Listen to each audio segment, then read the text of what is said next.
salita ng Diyos na ating pag-aaralan sa araw na ito ay ang bunga ng banal na Espiritu. Ang lalaking nagngangalang Pablo ay sumulat ng mensahe sa grupo ng mga taong nagnanais sumunod kay Kristo, ngunit hindi nila ginagawa ang mga gawain ni Kristo.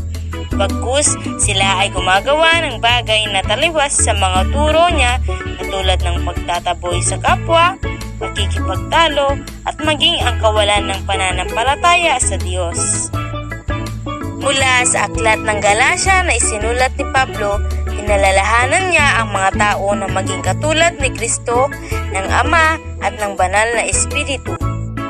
Ayon sa kanya, ang bunga ng Espiritu ay pag-ibig, kagalakan, kapayapaan, pagtatyaga, kagandahang loob, kabutihan, katapatan, kaamuan, at pagpipigil sa sarili.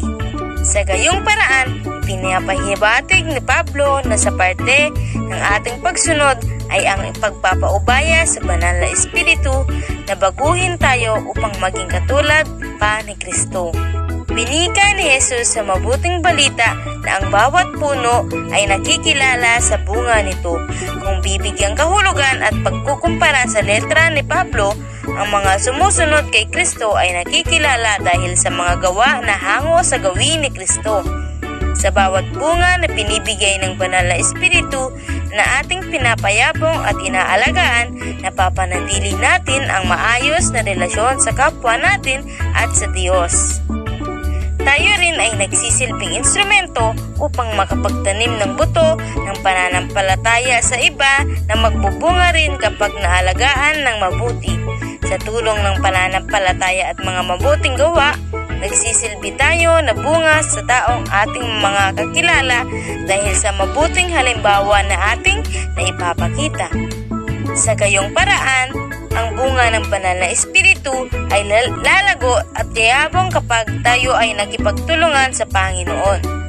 Ang sariling pagdedesisyon at pagnanais ng Panginoon ang siyang susi sa pagtanggap at pagunlad ng mga bunga ng Espiritu.